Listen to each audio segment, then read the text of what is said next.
龙小小立于星空之上，手握巨大的古老钥匙，缓慢移动，调整方位。而那古老的钥匙也会随着它方位的变化，部分闪烁起光芒，且随着变化光芒位置发生变化。终于，在龙木城再一次调整之后，那光芒遍布了整个钥匙。龙小小面露喜色，便捏动法诀，随之钥匙内浮现符咒。龙小小念出口诀，使得钥匙内的符咒快速跳动，这才高举古老钥匙，对着前方空间插入。那钥匙的前端竟真的淹没在星空之中，就仿佛在那里隐藏着一个无形的钥匙孔一般。伴随龙小小将那钥匙转动，龙小小面前竟传来咔嚓咔嚓的声音。轰隆！突然，星空剧烈一震，随之钥匙的光芒扩散，一道高达1000米的银质大门就这样浮现在星空之上，众人面前。而龙小小所插入的地方正是钥匙孔。推开大门，映入眼帘的乃是绿水青山。怎么这么小啊？淡淡声音响彻，可谓直接道出关键所在。其实也不能说是小，对于寻常人来说，映入眼帘的世界是终其一生也走不出去的世界。可在楚风等人的视线中，却能够在世界的远处清晰地看到结界墙壁。相比于很多一眼望去无边无际的阵法空间而言，这里确实显得小了一些。毕竟就连楚风现在的实力，花费一些时间布置的阵法世界也远比此地大得多。可这里绝对不是寻常的阵法世界，在龙木城开启之前，楚风根本没发现这里隐藏着一个空间，可见此地隐藏效果之高。但是这样深不可测的地方，这个领土面积确实显得小了一些。前辈，这处秘地好特别啊！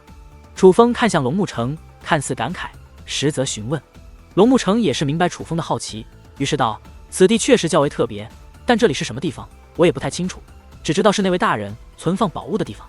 总之呢，在这里存放宝物将非常安全，因为不管是什么样的高手，若没有这把钥匙，且不知法诀与口诀，也是没办法进入这里的。龙木城将那古老从门下拔出后，显摆地摆弄了一下，这才收了起来。楚风，你们在这等我。龙木城关闭了大门后，便带着龙息一族众人向世界深处飞掠而去。而楚风则是在认真打量着这个世界，眼中充满了好奇。身为界灵师，他能感觉到这方看着没那么大的空间世界非常的不简单，尤其是那古老的气息，说明此地太古时期便存在了。这是太古储物界。而就在此时，龙卓岩的声音映入楚风耳边。顺声观望，龙卓岩竟出现在楚风身旁，可先前他明明不在，并且龙卓岩就站在楚风身旁，可同样在楚风旁边，龙小小却丝毫没有察觉。显然只有楚风看得到龙卓岩。楚风见龙卓岩不想现身，便也暗中询问：姐，你怎么跟过来了？我想看看你这个朋友有何本事，也想看看这个龙息一族是想让你们破解何物。龙卓岩说道：姐，你这好奇心还真挺重的，这太古储物界是咋回事啊？看起来好像挺不一般的。楚风说着，龙卓岩好奇心重，其实他的好奇心也不轻，就是一种比较安全的储物空间，和乾坤袋以及阵法空间本质上没有区别。非要说的话，就是它更坚固更安全。而这太古储物界，据我所知，由强至弱，分为金级、银级、铜级、铁级4个级别。听闻到这里，楚风便说道：那眼前的太古储物界的级别便是银级。楚风注意到那道大门是银色，很可能代表着它的等级。对，龙卓岩点头。是很难获得的级别吗？楚风问。对，龙卓岩再度点头。那看来龙木城前辈口中的那位大人很不简单啊。楚风道。可谁曾想，对于楚风的话，龙卓岩竟并未反驳，而是附和道：确实不简单，也许还是一位故人。故人？前辈知道是谁？楚风赶忙询问。龙卓岩当年的实力那是毋庸置疑的强大，能被他称为故人且默认不简单的人物，定然也是极其了得的。得到龙卓岩的认可后，楚风下意识的便觉得龙木城口中那位大人也许比他预想的还要更加的不简单，还需要确认一下，回头告诉你。龙木城淡淡的笑道。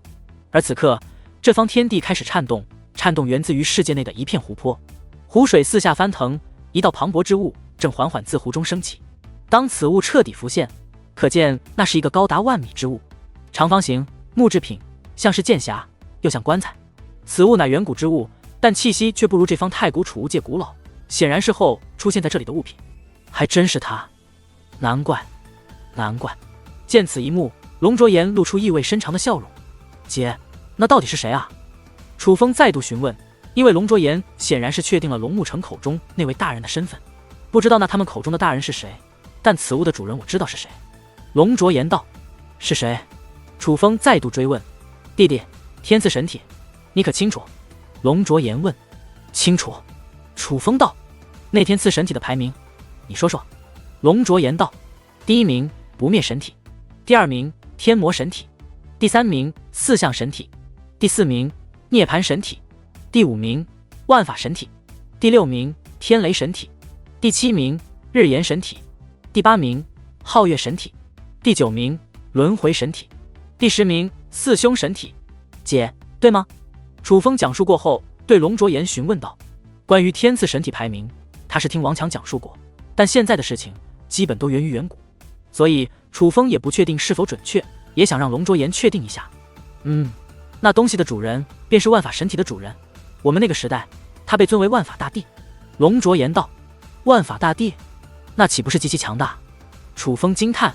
之前他曾在三圣妖族那里得知，远古时期至强之妖被誉为圣，至强之人被誉为帝，但强大的实力是基本要求，还需要做过惊天动地的大事才能获此美誉。此人有万法大帝称号，足以见得其实力与影响力之强。还行吧，你姐姐我的手下败将。龙卓言笑道。我去，早知道我姐姐强，但没想到我姐姐这么强。我可是听闻能在远古被称帝的，那都是极其了得的人物。我姐姐能够击败远古时期被称为帝的人物，那岂不是说我姐姐也……楚风瞪大了眼睛看着龙沐橙，莫非这位姐姐在远古时期也是大帝级的人物？看着楚风那认真又惊叹的表情，龙沐橙噗的笑出了声。哈哈，你姐姐我自然不弱，不过击败那万法大帝那次，其实还有一个得力助手，这个人你肯定听说过。龙卓言故弄玄虚的看着楚风。谁啊？楚风问。你是戒灵师，会不知道远古时期最强的戒灵师是谁？龙卓言问。戒灵大帝秦九。楚风问。正是。龙卓言道。姐姐你认识戒灵大帝？闻言楚风更感兴趣，毕竟戒灵大帝实在太过了得。楚风的结界之术强于他人，从其母亲那里继承的王之血脉虽功不可没，可是刚从祖武天河出来的时候，楚风的结界技巧远远落后，那个时候和白云清比拼结界之术，可是比不过人家的。是后来得到了戒灵大帝秦九的传承，楚风的结界之术才突飞猛进，以至于后来面对戒天这种被戒天染从小培养的戒灵师天才，楚风也能占据上风。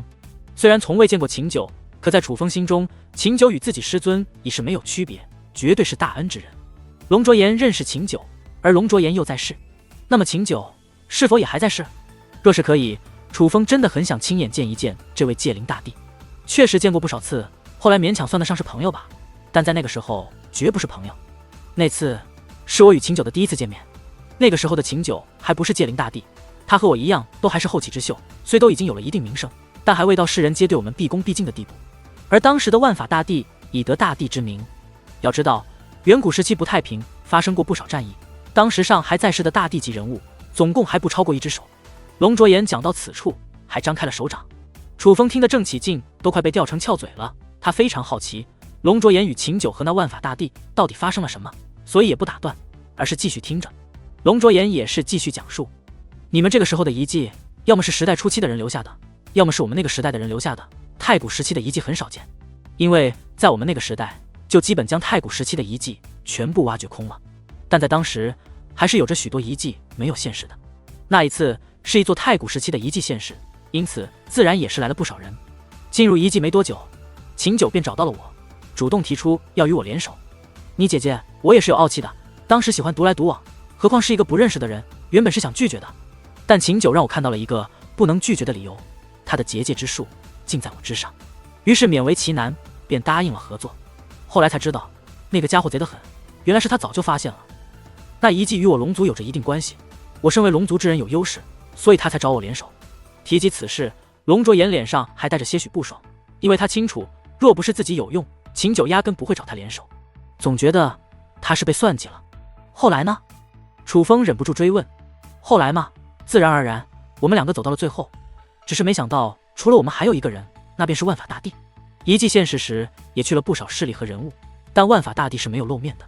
当见到万法大帝的时候，我就意识到那座遗迹比我想象的还不简单，不然不会连这等人物都掺和进来。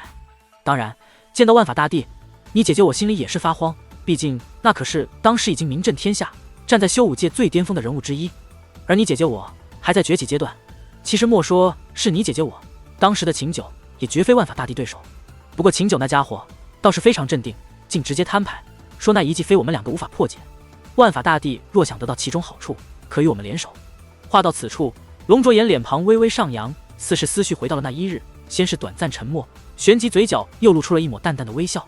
至今想起来，仍觉得惊讶，他竟敢提出与万法大帝联手。说到这里，他又看向楚风，但我更惊讶的是，万法大帝竟然答应了。而事实上，万法大帝虽然实力强大，可那一击他能发挥的作用确实不大，还真就是我和秦九是主力，只有几处特殊地方他才出手。最后嘛，不出意外，成功解开了遗迹，得到了其中的力量。听到这里，楚风忍不住问：是什么力量啊？能增强血脉的力量，是太古时期的龙族先祖留下的。总之，我们3个都能用，只是我们因分配问题产生了分歧。秦九主张3人平分，可万法大帝只肯分我与秦九每人1成。说起来，你姐姐我那个时候还怂了，想着万法大帝这种人物肯给我们分就不错了，1成那更是超出预期。当然，最重要的是，若能因此与万法大帝有了关系，那日后自然会有好处。不成想，秦九不同意。他不仅说不同意，还威胁万法大帝，告诉万法大帝最好平分，如若不然他会不客气。当时我真的觉得秦九这家伙是在找死，只想着要死你死，别连累我。话到此处，龙卓言却不讲了，而是对楚风问道：你猜后面怎么着？姐，你就快说吧。楚风催促道。万法大帝自然不同意，便想用武力逼我们妥协。他出手了，那是我第一次见识到大帝级人物真正的力量，只是没想到那么强大的力量竟无法伤到我与秦九。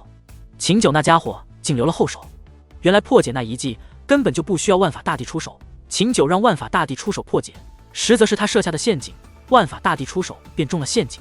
正因如此，使得在那遗迹之内，秦九获得了压制万法大帝的力量。